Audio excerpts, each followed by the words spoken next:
Shalom, selamat pagi saudara yang dikasih dalam Tuhan. Puji Tuhan, pagi hari ini kembali lagi berjumpa dengan saya, Pastor Glenna Tuheru, dan masih dalam program Bible and Coffee. Kita terlebih dahulu mencari kerajaan Allah serta kebenarannya, dan kita percaya sepanjang hari ini tangan Tuhan yang menuntun, tangan Tuhan yang menopang, tangan Tuhan yang akan mengarahkan kita ke dalam jalan-jalannya Tuhan. Puji Tuhan, pagi hari ini kita mau merenungkan kembali kebenaran firman Tuhan. Sebelum kita melakukan segala sesuatu, kita berdoa, kita datang kepada Tuhan.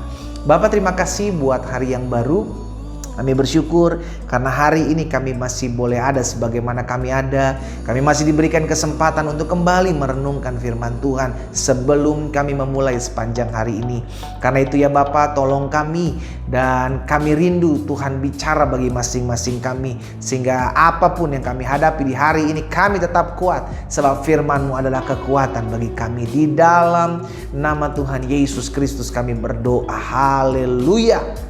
Amin, amin. Puji Tuhan. Nah, saudara dikasih dalam Tuhan, pagi hari ini kita akan kembali belajar kebenaran firman Tuhan yang saya ambil dalam 1 Petrus pasalnya yang kelima, ayatnya yang ke-10. 1 Petrus pasal yang kelima ayat 10 bilang begini, perhatikan firman ini. Dan Allah sumber segala kasih karunia yang telah memanggil saudara dan saya dalam Kristus kepada kemuliaannya yang kekal, akan melengkapi yang pertama, dan akan meneguhkan yang kedua, dan akan menguatkan yang ketiga, dan akan mengokohkan saudara dan saya. Sesudah saudara dan saya menderita seketika lamanya.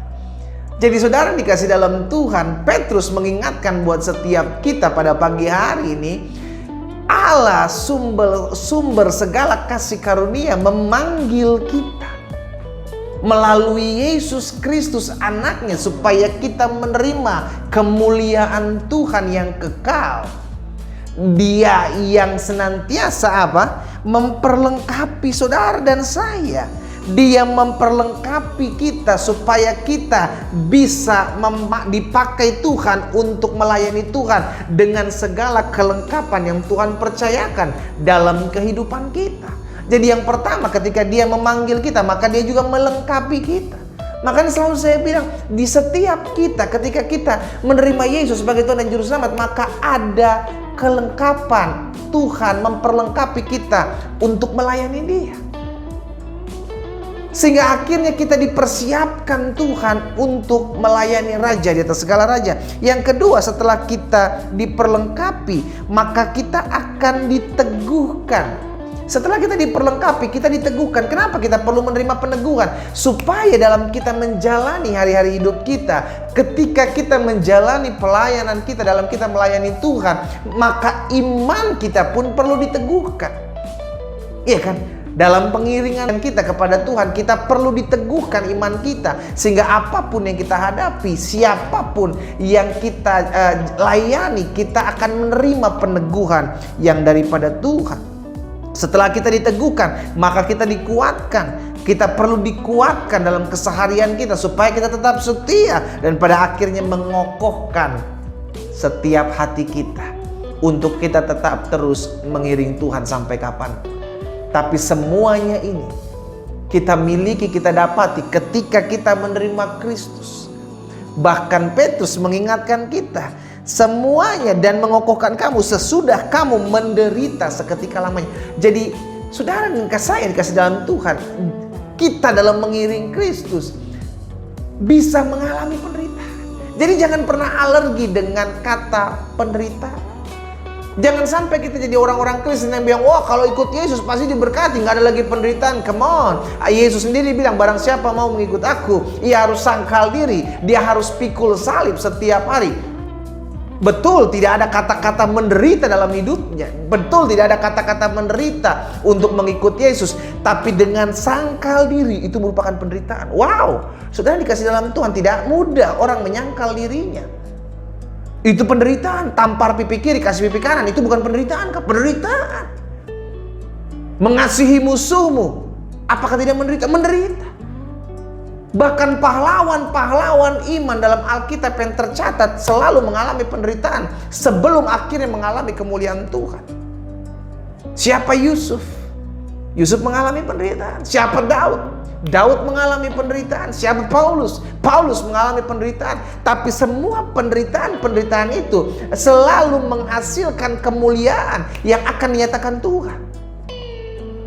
Itu sebabnya kita sebagai orang Kristen, sebagai anak-anak Tuhan, jangan alergi dengan kata penderitaan. Tidak selamanya penderitaan berhubungan dengan dosa, saudara dikasih dalam Tuhan. Ayub menderita, namun dia tidak berdosa. Bahkan ketika dia mengalami penderitaan, Alkitab mencatat dia tidak berdosa dengan bibirnya. Dia tidak mengutuki Tuhan, dia tidak mengeluh, dia tidak bersungut-sungut karena dia tahu Tuhan yang memberi, Tuhan yang mengambil. Terpujilah nama Tuhan. Amin.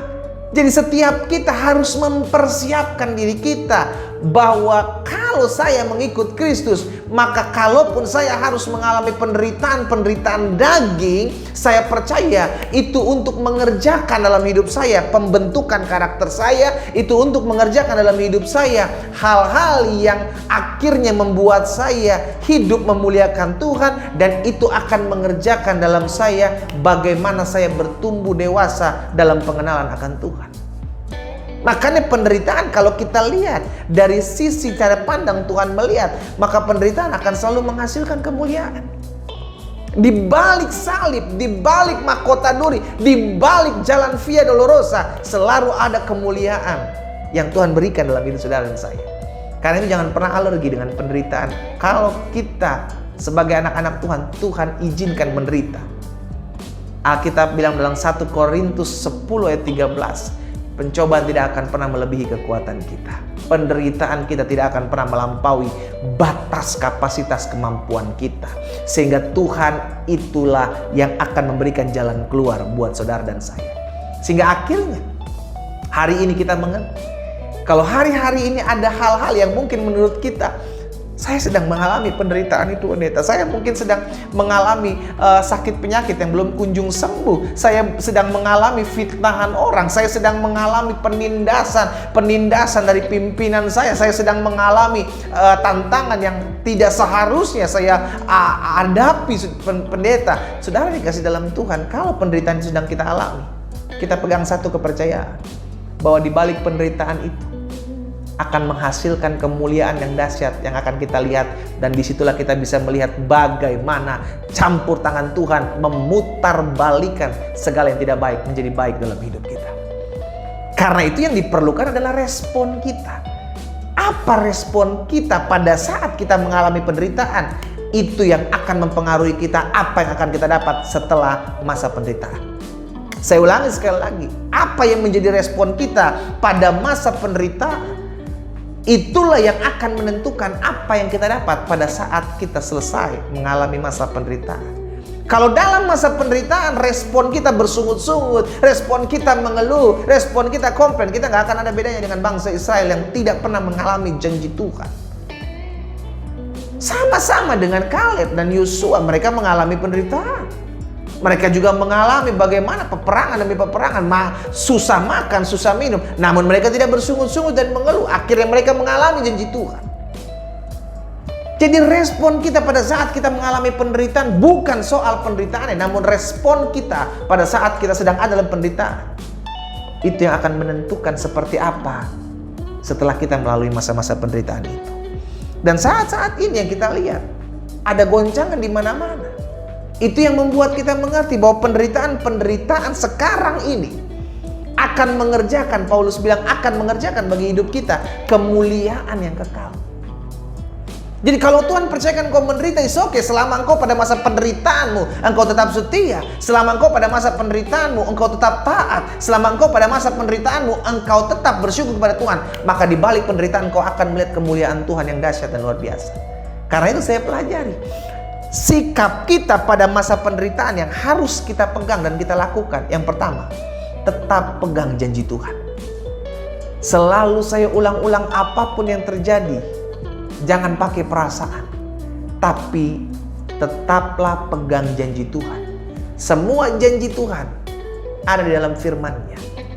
Kalau kita mau merenungkan, kalau kita mau membaca, kalau kita mau mendengar apa yang Tuhan janjikan, maka jelas firman-Nya katakan, apa yang keluar dari mulut Allah tidak akan pernah kembali dengan sia-sia.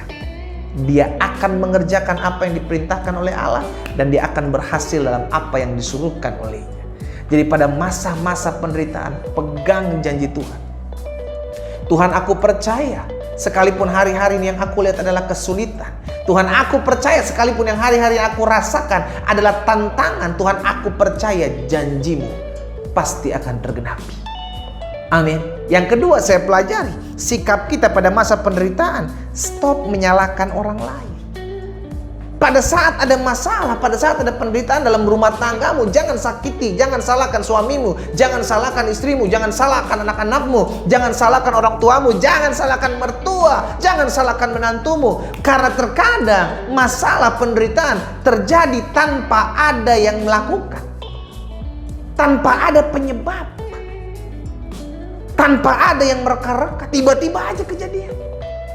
Jadi jangan cari siapa yang salah, tapi bagaimana sikap saya pada saat saya memasuki tahap-tahap penderitaan ini. Saya tidak perlu mencari siapa yang salah, siapa yang benar, siapa yang mereka-rekakan. Tidak perlu cari tahu. Bagian saya adalah taat, bagian saya adalah setia, bagian saya adalah pegang tetap janji Tuhan dalam hidup saya. Amin. Jangan cari orang yang salah, jangan cari salah-salah orang, jangan menyalahkan orang lain. Karena terkadang masalah datang tanpa permisi, saudara. Masalah datang tanpa ada yang bawa, tiba-tiba datang. Dan yang ketiga saya pelajari, sikap kita pada masa penderitaan, stop mengeluh, stop bersungut-sungut, stop komplain. Karena orang yang mengeluh, orang yang bersungut-sungut, orang yang komplain tidak akan pernah melihat janji Tuhan digenapi. Kenapa? Karena Tuhan mau apapun yang terjadi dalam hidup kita, naikkan rasa syukur kita kepada Tuhan. Mungkin sebagian saudara bilang, bagaimana bisa bersyukur pendeta kalau suami saya belum pulang seminggu? Bagaimana saya bisa bersyukur pendeta kalau saya tahu istri saya orang pribadi yang pemberontak? Bagaimana saya bisa bersyukur pendeta sekalipun kami melayani Tuhan, anak-anak kami jauh dari Tuhan dan jatuh dalam narkoba? Bagaimana saya bisa bersyukur pendeta? Mertua saya kepala batu. Bagaimana saya bisa bersyukur? Saudara, bersyukur adalah sebuah keputusan.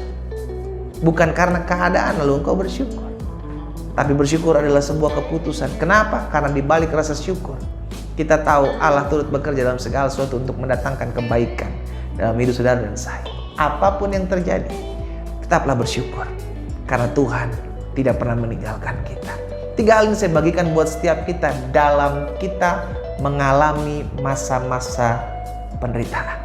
Jangan alergi dengan penderitaan. Karena terkadang penderitaan membentuk karakter kita. Karena terkadang penderitaan menjadikan kita dewasa. Dan karena terkadang penderitaan Tuhan pakai untuk memberkati kehidupan kita. Kita tundukkan kepala, kita datang kepada Tuhan. Bapa, terima kasih buat setiap apa yang Tuhan sampaikan pagi hari ini bagi kami. Kami bangga memiliki Yesus yang sekalipun kami harus menderita, tapi kami percaya di balik penderitaan kami ada kemuliaan Tuhan yang akan Tuhan nyatakan.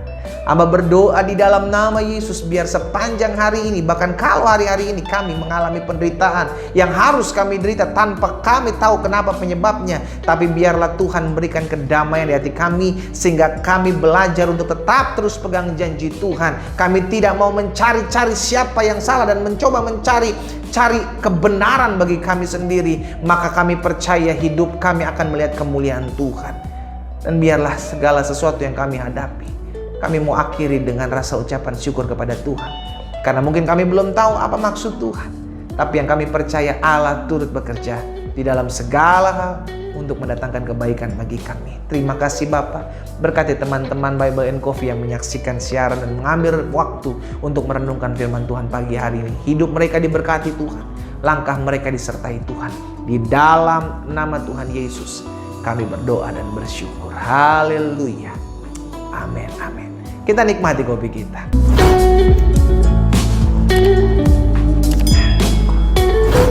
Tetap bersyukur sekalipun engkau sedang ada dalam penderitaan.